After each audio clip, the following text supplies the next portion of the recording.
Oi pessoal, estamos começando mais um VEDA, Videos Everyday August. Então, todos os dias de agosto a gente vai colocar vídeos para você, em especial sobre o Enem. No ano passado a gente fez uma playlist do Enem e esse ano a gente vai continuar agora com um especialista em língua portuguesa, o professor Cláudio Fartigatti, que dá aula aqui no curso de graduação da FAPCOM. Professor, seja muito bem-vindo. Obrigado pelo convite. Eu realmente estou meio nervoso, eu até posso falar isso, né? Claro. Que a minha coisa toda é sala de aula e não dar entrevista. Ainda mais um assunto tão importante como é a questão do Enem, né? Bom, Sim. Primeira coisa, a meu ver, é a questão gramatical. Sem gramática, o aluno não consegue fazer uma boa redação. E ela é fundamental, não só para o conviver do dia a dia, né? Principalmente para a escrita. Então, a leitura ajuda muito para a questão da gramática.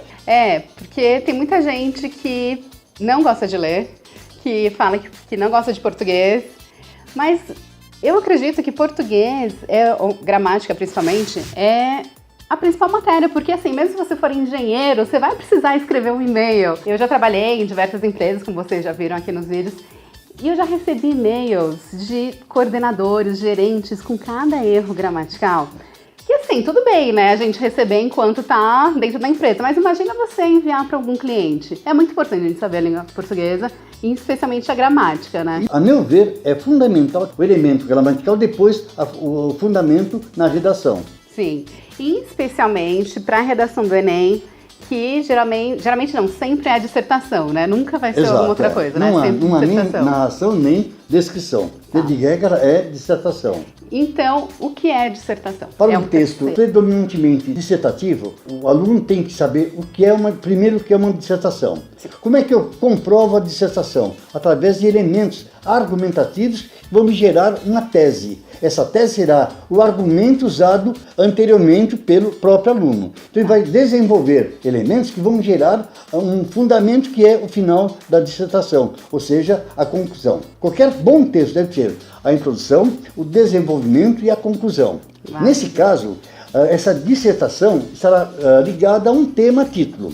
Eu posso ter um tema-título fundamentado em um texto elaborado anteriormente, né? Onde o aluno virá ler esse texto, avaliá-lo e, consequentemente, analisá-lo a sua forma e a sua maneira, usando elementos principalmente gramatical e colocando elementos concatenados, ideias ligadas que possam dar esse desenvolvimento e a conclusão através da introdução. Então eu não posso pegar um texto dissertativo, colocar o final já no começo. Eu vou ter que desenvolver o texto gradativamente, aos poucos, até chegar à minha elaboração final, que é a conclusão. Perfeito.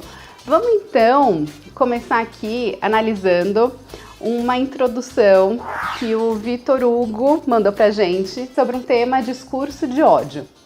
A gente vai ler aqui o texto para vocês verem como é essa introdução e aí o professor vai dar uma analisada. A introdução do tema Discurso de Ódio, do Vitor Hugo Monteiro, foi a seguinte. No poema Pica-Flor, o poeta barroco Gregório de Matos esbanja grande raiva a uma freira e a humilha graças às falhas investidas de amor dele a ela. Apesar de não recorrerem a textos poéticos a fim de divulgar suas pautas, muitos brasileiros, bem como o escritor citado, devido a choques ideológicos, apelam aos discursos de ódio nas redes sociais, assim ferindo a dignidade e o respeito de seus interlocutores. Posto isso, é um paradoxo em um país civilizado que esses atos sejam tão comuns ainda hoje. Dessarte, convém averiguar o porquê do evento referido ser muito cotidiano no Brasil odiernamente. O que você achou dessa introdução, professor?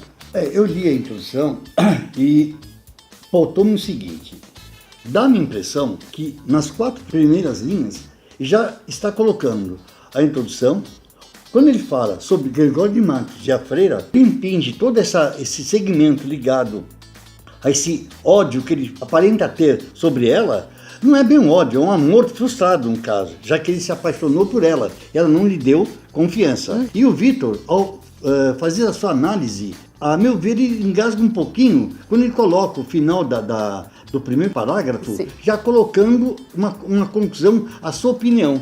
Então, eu achei que adiantou-se muito, já na introdução, colocou a conclusão que posteriormente faria só o texto. Sim, principalmente porque tem algumas palavras, algumas expressões-chave que denotam que é uma conclusão. Exatamente. Por exemplo, posto isso. Exatamente. Né? E são termos que se usa para a conclusão mesmo, né? Sim. Para a finalização do texto. Assim, também não tem como a gente analisar o desenvolvimento, porque Claro. a gente não lê o desenvolvimento e a conclusão. Exato. Só lendo essa introdução é uma coisa que a gente... Até que eu Avaliou posso agora, colocar né?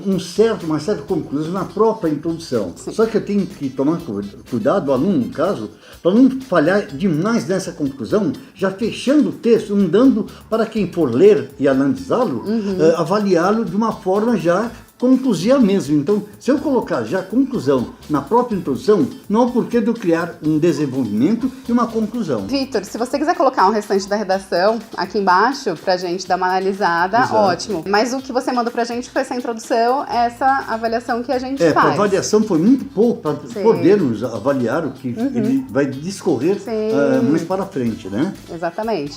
Então, pessoal, essa é a dica que a gente dá sobre a redação do Enem. Continue aqui se inscrevendo no canal, curtindo aqui o sininho das notificações, curtindo o vídeo, mandando para todo mundo e comenta aqui o que vocês acharam. Obrigada, professor. Obrigado, Quer agradeço. dar alguma Uma outra conclusão? coisinha só, não se esqueça do elemento gramatical, é fundamental mesmo. A primeira coisa que, a meu ver, o avaliador da redação, ao lê-la, vai perceber é a questão da gramática. Errou na gramática, nem se preocupe. Então é só se interessar pela gramática, o resto vem com o tempo e automaticamente quase. E aliás, uma boa leitura também ajuda muito. Né? Exatamente, porque quem escreve, lê. Né? Se lê, escreve bem. Exatamente. Certo? Valeu, pessoal. Boa sorte. Boa sorte.